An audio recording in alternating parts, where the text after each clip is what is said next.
أضحى الإسلام لنا دينا وجميع الكون لنا وطنا توحيد الله. السلام عليكم ورحمة الله وبركاته. وعليكم السلام ورحمة الله وبركاته. الحمد لله رب الشيخ بشير جنانا غاي. الحمد لله جنة جيسل يولي ماتيس. أبليين كينيا تكون وابصا شيخاتو يرون شيخاتي شيخ دروبات كشو وما تكون تكرام أنا أرجو مركوز البيت لتو أرجومان دبر سوديما والما جرتو ويا تقسمان مسجد فضل فلودر دابته الناس بيسكر جلوت أفان إنجليزي ولا أفان سولبرم بيخو جتشنا درا والده مالين جه أمة الجمعة ثلاثين ربي خيرنا في إسرائيل نقول قارين جه جنة قربان تو خرسلامة خيسات به ربي خيرنا في إسرائيل جيني ربي خيرنا في ربي خيرنا بود أنا مو إسن ذن إسن جينا عنجه خريج شو ما رتين إقله مسجدنا خيرنا بني الحمد لله ربي خيرنا نقول قارين ترمانه مو بربادي ربي خيرنا نقول قارين يروق باب دو خير بكينر راخي بكينر جرول لنا قرطني ربي خيرنا بودان نموت مسجد خيرنا خنا هل كني جويا رد وني نبرد أبتن نقول قارن يورون دلله مقاده وده دبين نمطك مقاده نمطك كون جو نر اللارنا خرم مرة دامني يونا فان إنجليزي إنقوله ورا لاتني نمنا كنا فان ورمو أجلوت له ندعى جيد يادا مون دعو إذا سنين الروا هاي سا أصلا مقاده ورباد إنه كنيس نموت ناقرتن يو مسجد تقوى ورفتن يو سبيكر لاتن يو mana fincani sentani laltan yo wo macce danam dalaltan Ramadan basha ya dada Rabbin umri zaade reisu halkani fi guyya oso guyya to kunu rafin nubra dabbate masjid nubar Rabbi kanya boda gafa makasun funu oso makasun funu gol marenne ni wala kara barbana enne haja waitif ke biya kute inil le namas laba kada ke khabala na dafa makasa da ufur Ramadan dugman terima makasa da ufaru khanafina fa kara duwa ma jira difa manga fada akrab bakada ka furu jira ennen jannan ogulu fe bakar ke ma nanje duguman sin jamma masjid khana furu dem tar rabbi ya chawa hojjatane o chacha tani je masjid dum gargare masjid dubran abade qalbiin taysan kulkullu ta'u fi dhuguma rabbi ajadeemun ifaarsaa jiru bareeyee keenya ifaarsaa jirru waa jettee inni jeeni ida bakka tan harkachuu keessanii fi kanaafu na echisiisee jee akkasitti osoo guyyaa tokko hin dadhabin halkanii guyyaa achi dhaabbatee waan harkaan tolfamu nama biraa waa xiqqotti finna jechuu dandeenya waan harkaan tolfamu asii sun bira dhaabbatee arraggu konferansii goonullee haskata guutuu fidee haati mana isaa as keessa jirtiinsa naadiyaan ijoollee isaa wajjin waan isaan godhaa jiran ni agartan kanaaf arra ol bahii gartee ilmi namaa kunillee gartee rabbi kan galatoonfatanii haa taatu immoo uuma rabbii jecha dalagantana waa xiqqasho qalbii wal eeguudhaaf kanaaf tana konferansii irra dubbadhu naan jaanii amma afaan kaanitti hin deebisaa dhiifama naa godha Brother Ramadan, I think you can hear me. I just want to talk a little bit about Brother Ramadan Pasha and his family, how they have been working tirelessly. From day one we start Masjid Al-Taqwa.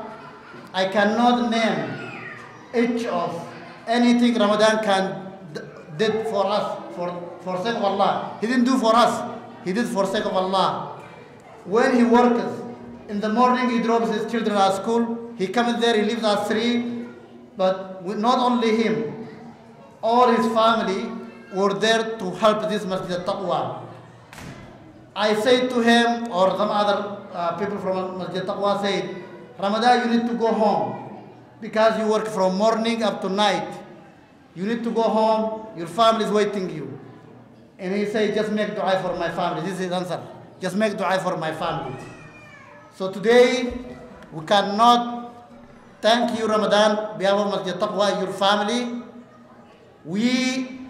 behalf of this Jam'ah, Masjid Taqwa, we ask all Jam'ah to please, for sake of Allah, make dua for Ramadan, Masha. And he is, from day one up to now, he is continuously, whenever we need him, we don't give him time, we don't give him like appointment, we call him right away in the middle of the night. He always there. Even for this conference, he has been working, I cannot even say what he did, a lot of things. He is the person who doesn't want anybody know what he does for sake of Allah. At the same time, it is very important to acknowledge him. So we just want to give it to him today. This is not just say behalf of Masjid Taqwa, a small certificate. So Brother Ramadan, if I can please ask you to come forward and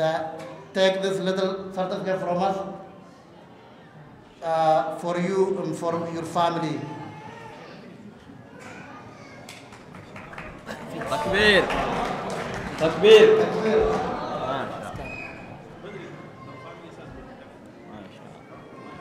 Also, this is how you say thank you, please. Takbir. Takbir. Takbir. We also have a small certificate for sake of Allah for his wife, Nadia. Nadia is it? We're just going to give it to him. His daughter, Manal, he has not only one daughter, but even the one we're not giving the certificate, they all get certificate in dua from us. MashaAllah. Takbir. Takbir. MashaAllah. Another daughter, Nawal. Takbir. His son, who is almost making our masjid home every time, and he knows from A to Z about our masjid, Ismail Ramadan Basha. Takbir. Allahu Akbar. Takbir. Allahu Akbar. Takbir. Allahu Akbar. Brother Ramadan, may Allah bless you. MashaAllah. Dhugaatii obboloowwan obboleessa keenya Ramadaaniif faamilii isaanii yooma tokko mee haa kadhannu. Yeroo qalbiin nama ifattee imimmaan namarraa bu'aa du'aa inni keebala. Yoo namni tokko nu keessaa qalbii jiitee qalbii jiitu kadhate Rabbi afaan nu haasoftu kan Allah. Harka keenyas illaalu, ija illaalu, qalbii ilaalu. Bakki Rabbii warraa fuudhu qalbii kana. Gizee qalbiin teenya sodaattee sodaa isaa nama tokko lama nu keessaa argamte Rabbi ni keebala.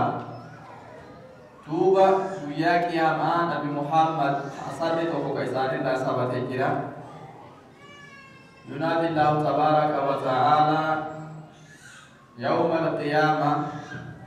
على رؤوس الخلائق فيقول أين جيراني أين جيراني وتقول الملائكة لله عز وجل من ينبغي أن يكون جيرانك يا الله فيقول الله عز وجل عمار المساجد في الدنيا نما كان فاميلي إسا وجين جبت كان كدنا فقلوا ويا درك يا مرة نمني ولدتك أبا أباك إن آدم الرقبي حق نبي كمحمد كغير شوف تؤما آدم الرقوما مها وفادم الرولدت باني ويا درك سنقبا نمني الآبة ديك أفقداني ويا سربيني وما أجدت ولدتك أما بك آدم الله ركان قبان آبتي لله بجدا ما جد إلى الله بجدا رب العالمين سوتا دري ما شرطنت ولك بمتكيسا أردنمني أولاك يقوبتو هان أولاك يقوبسيسو أولاني بيتان هكا والله والتوهات أولاني بيتان هجا والقبة أولان مسلمة كرب صدات والقبة قباتي وجالة تدور والدال آتنا هجا استك هجا والدان نتي آنسي أولان كنم آتنا دوبا إيه مطعنا إسن كيسا نبي رقبتا ورد الرئي ما شرقوا ولقب مكانا كيسا جديلا الله ربين كينا قدان ملايكوني عجائبا إيه متربي قل لك قبطه بنين آدم علم آدم فالدنيا تدوغو فالدنيا ما سيادة له كوان غار الليل له إيه متقول لك قبطه فرقها قبلة نبيي كمان بنا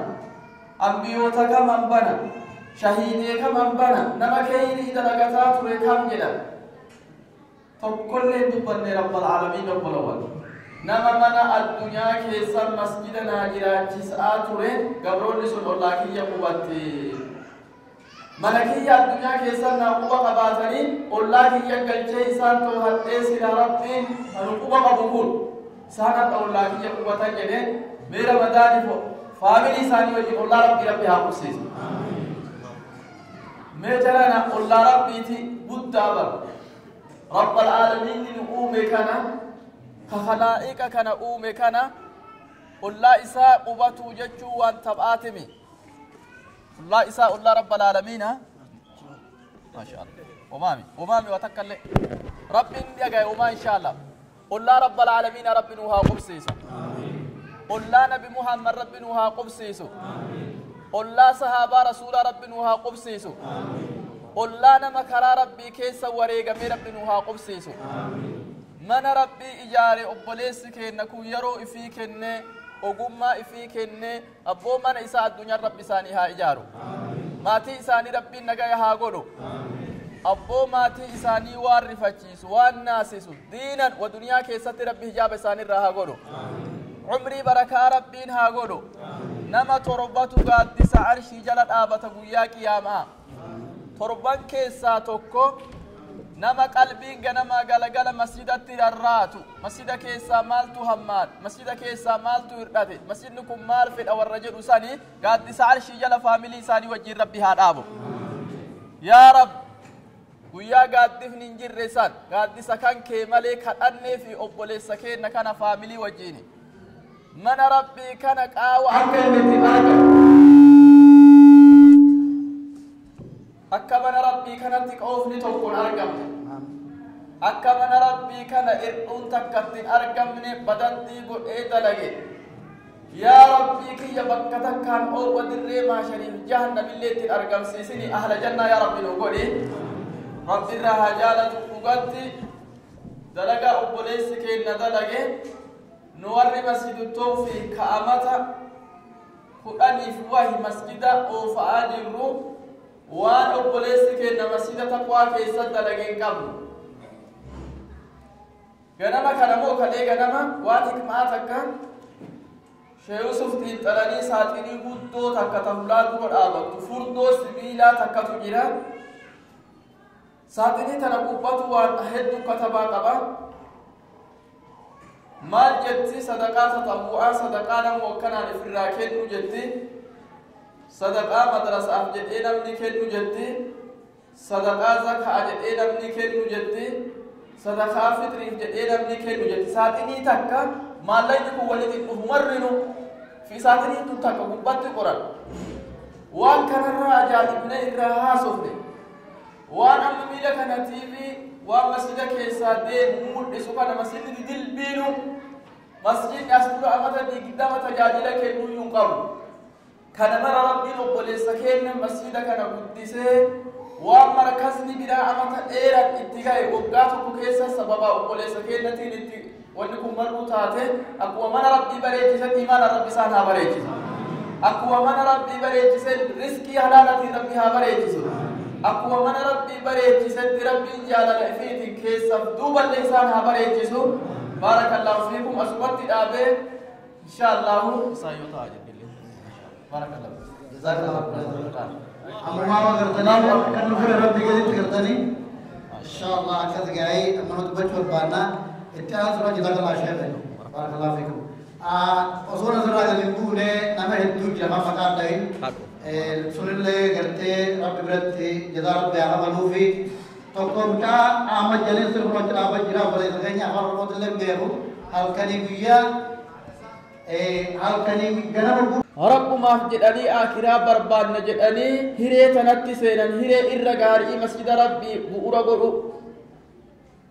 namni muslimaa